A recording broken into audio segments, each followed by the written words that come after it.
Hani memberi perhatian kepada yang kesepian dan kasih kepada yang terbuang dalam membangun persekutuan. Pertumbuhan industri kecil yang cukup pesat dewasa ini telah membawa dampak luas bagi lapangan kerja baru, pemerataan pendapatan, dan kesempatan berusaha bagi masyarakat. Saat ini, industri kecil mempunyai sekitar 1,8 juta unit usaha, menyerap tenaga kerja sekitar 6 juta orang. Dilihat dari nilai produksi, tercatat sekitar 11,2 triliun rupiah dengan nilai ekspor 2,3 triliun rupiah pada tahun 1990. Jumlah nilai ekspor tersebut diperkirakan akan meningkat menjadi 2,1 miliar dolar Amerika pada tahun 1993-1994. Menyadari betapa besarnya peranan industri kecil itu, di samping giatnya usaha pemerintah dalam pembinaannya, maka pihak swasta maupun organisasi lainnya merasa terpanggil mendukungnya. Sejalan dengan usaha itu, sejumlah perusahaan di Jakarta yang diprakarsai Rotary Club Gambir bekerja sama dengan Kadin dan Departemen Perindustrian tahun ini kembali mengadakan lomba atau pemilihan pengusaha kecil versi IBM Rotary. Direktur Operasi IBM dalam penjelasan persnya di Jakarta pagi tadi mengatakan, kegiatan yang diadakan setiap tahun sekali tersebut merupakan rangsangan bagi pengusaha kecil untuk berlomba meningkatkan usahanya. Penyerahan nominasi pendaftaran dimulai tanggal 1 November ini dan berakhir tanggal 31 Januari 1992. Kriteria penilaian antara lain mengenai tingkat keberhasilan pertumbuhan, manajemen, dan sumbangsih pada masyarakat. Dirjen Pers Manfed Dephankam, Mayor Jenderal TNI H. Silalahi, belum lama ini di Jakarta melantik Sekretaris dan Direktur PKBN, Dirjen Pers Manfed Dephankam yang baru. Jabatan Sekretaris Dirjen Pers Manfed diserah terimakan dari Brigjen TNI R. Sumali kepada Brigjen TNI Hari Bagio yang sebelumnya menjabat Direktur PKBN.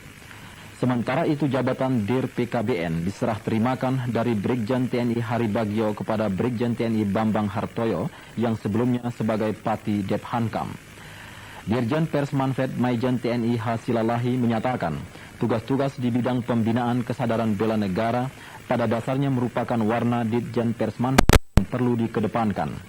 Menurut Dirjen Pers Manfed, pada awal Dephankam tugas-tugas kita baru mencapai tahap pelaksanaan pilot project dan bantuan teknis dalam rangka memasyarakatkan PPBN. Kepala Pusat Pendidikan dan Pelatihan Dephankam, Brigjen TNI Dudung Wargamiharja di Pusdiklat Dephankam Salemba, belum lama ini membuka kursus administrasi umum Dephankam Angkatan Ketiga dan kursus perpustakaan Angkatan ke-1 tahun ajaran 1991-1992.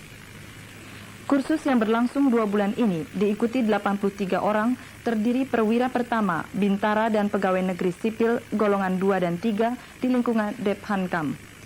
Kapus Diklat Dephankam dalam sambutannya mengatakan tidak mungkin suatu organisasi menjadi mantap apabila tidak didukung oleh personil yang terampil. Hal tersebut merupakan tantangan bagi pembina untuk memahami peran masing-masing untuk meningkatkan mutu hasil didikannya.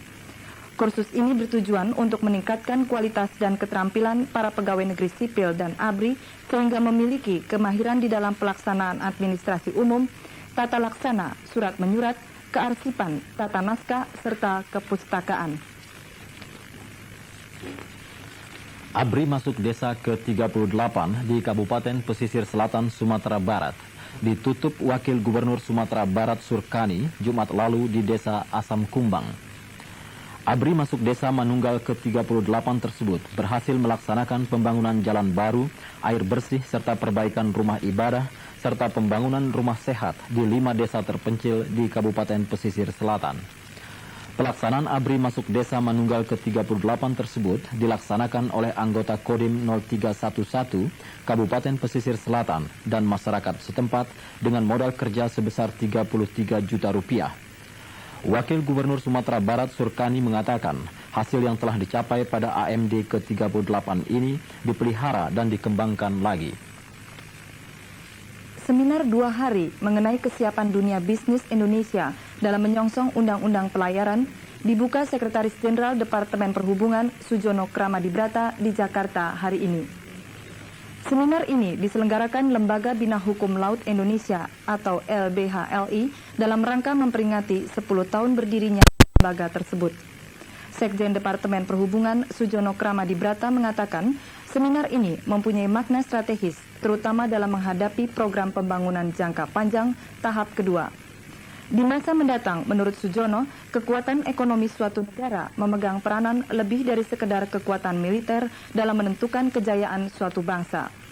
Sebelumnya, Ketua Umum LBHLI Chandra Motik Yusuf Jemat mengatakan, seminar ini diharapkan dapat membantu meningkatkan kesadaran serta keikutsertaan para ahli hukum dan para praktisi di berbagai bidang kegiatan perhubungan laut. Ia juga mengharapkan para peserta seminar untuk memberi berbagai masukan bagi upaya pembinaan hukum maritim Indonesia. Maritim internasional, di mana kita ketahui baru-baru ini pemerintah telah mengajukan rancangan undang-undang pelayaran kepada DPR. Kami merasa terpanggil untuk mengadakan suatu seminar yang mempertemukan beberapa komponen dalam masyarakat kita, yaitu antara lain dunia bisnis, kemudian para akademisi, kemudian pemerintah dan departemen dan Dewan Perwakilan Rakyat, serta konsultan hukum dan praktisi yang ada dalam masyarakat maritim. Kami harapkan dalam seminar ini akan kita temui masukan-masukan yang berguna dalam pembentukan RUU pelayaran yang sekarang sedang dibahas di Dewan Perwakilan Rakyat. Paguyuban Laskar Putri Surakarta Indonesia menerima bingkisan dari juara umum Putri ASEAN 1990 yang diraih Nona Marien Ani Choce dari Filipina siang tadi di Jakarta. Bingkisan ini merupakan sumbangan dari pengusaha swasta Indonesia, dimaksudkan untuk